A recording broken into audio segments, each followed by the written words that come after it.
इन दोनों ने सीख लिया कि अकेले यूनिवर्स में रहना नामुमकिन है। इन दोनों देशों की कंपनियों के बीच दोस्ती हुई, जिसका नाम रखा गया Apollo Soyuz test project. International space station की लंबाई कितनी है एंड उसका वेट कितना है, उसमें भी कितने क्रू मेंबर मौजूद हैं, वहाँ पर एस्ट्रोनॉट्स ने रहकर कौन कौन सी रिसर्च। यह स्पेसक्राफ्ट दो देशों की दुश्मनी के कारण ही नामुमकिन से मुमकिन हो पाया है। दोस्तों, आज हम एक ऐसे स्पेसक्राफ्ट के बारे में बात करेंगे जिसने हमारे यूनिवर्स में जाने वाले अदर्स मिशंस को सक्सेसफुल बनाया है। यह स्पेसक्राफ्ट दो देशों की दुश्मनी के कारण ही नामुमकिन से मुमकिन हो पाया है। सबसे पहले रशिया ने अपना सल्यूट नाम का स्पेसक्राफ्ट 1971 में भेजा। इसी का ही जवाब देने के लिए अमेरिका ने स्काईलैब अपना 1973 में भेजा। इन दोनों देशों ने सीखा कि वहां पर solar panels and docking system कैसे कार्य करता है। अब आप सोच रहे होंगे कि ये डॉकिंग शब्द क्या है। डॉकिंग शब्द का मतलब है जब दो मॉडल्स आपस में जुड़ते हैं तो इसको ही डॉकिंग कहते हैं। इन दोनों ने सीख लिया कि अकेले यूनिवर्स में रहना नामुमकिन है। इसलिए जब अमेरिका ने अपना अपोलो और रशिया ने अपना सोयूजर नाम का स्पेसक्राफ्ट लॉन्च किया तो इन दोनों देशों की कंपनियों के बीच दोस्ती हुई, जिसका नाम रखा गया अपोलो सोयूज टेस्ट प्रोजेक्ट। जो हमारा ISS इंटरनेशनल स्पेस स्टेशन है, इसका बेस बनना 20 नवंबर 1998 में स्टार्ट हो गया था, जब रशिया ने अपना प्रोटॉन के नाम के रॉकेट में जायरा मॉडल भेजा। और इसके 2 हफ्ते बाद ही अमेरिका ने स्पेस सैल्यूट एंड वॉर में यूनिट मॉडल्स भेजा, जिसमें मिशन STS-88 शामिल था। इसमें 6 क्रू मेंबर्स यूनिवर्स में भेजे गए, जिन्होंने इंटरनेशनल स्पेस को असेंबल करना शुरू किया। ISS को बनाने के लिए टोटल 136 स्पेसक्राफ्ट यूनिवर्स में भेजे गए, जिसमें से केवल 37 मिशन ही ISS में जुड़े और जो अदर्स मिशन थे वो इंटरनेशनल स्पेस को रिपेयर करने के लिए एंड सैटेलाइट को छोड़ने के लिए थे। नासा का यह स्पेस सुटेबल प्रोग्राम 1981 से लेकर 2011 तक चला। अब हम जानेंगे कि इंटरनेशनल स्पेस स्टेशन की लंबाई कितनी है एंड उसका वेट कितना है, उसमें भी कितने क्रू मेंबर मौजूद हैं।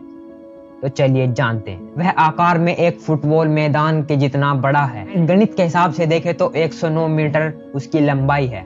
जो उसकी सोलर पैनल्स हैं वे 1 एसर के जितनी बड़ी हैं। 1 एसर का मतलब कि 40,000 स्क्वायर फीट की जितनी बड़ी है। उसका वेट 450 टन है एंड उसमें 2 बेडरूम और एक जिम है। उसमें अभी प्रेजेंट में 7 क्रू मेंबर्स मौजूद हैं। अभी उसमें एक साथ केवल 13 मेंबर ही रह पाए हैं। इंटरनेशनल स्पेस स्टेशन को बनने के लिए किन किन देशों ने साथ दिया? अमेरिका की नासा, रशिया की रोसकोमोस, यूरोप की ESA, जापान की जावा, कनाडा की CSA। अब हम जानेंगे कि वहाँ पर एस्ट्रोनॉट्स ने रहकर कौन कौन सी रिसर्च की। अभी वहाँ पर सबसे खतरनाक बीमारी कैंसर की रिसर्च हुई है। वहाँ पर इसलिए की है क्योंकि वहाँ पर जो हमारी कैंसर सेल्स हैं वे थोड़ा सही प्रभाव करती हैं एंड जो मेडिसिन है उनका अर्थ से इस यूनिवर्स में थोड़ा ज्यादा असर रहता है। अभी कुछ न्यू रिसर्च हुई है, जैसे कि बुढ़ापे में हमारी सारी मसल्स कमजोर हो जाती हैं, उनका क्या रीजन है एंड उनको कैसे ठीक किया जा सकता है। एंड जो हमारी सेकंड रिसर्च है वहाँ पर पेड़ पौधे उगाए गए हैं। वहाँ पर अभी टमाटो, सरसों एंड मूली का पौधे, जिससे यह प्रूफ होता है कि हम बिना मिट्टी के भी खेती कर सकते हैं। अब हम एक और इंटरेस्टिंग चीज जानेंगे कि वहाँ पर एस्ट्रोनॉट अपना पूरा दिन कैसे व्यतीत करते हैं, उनकी दैनिक क्रियाएं क्या हैं।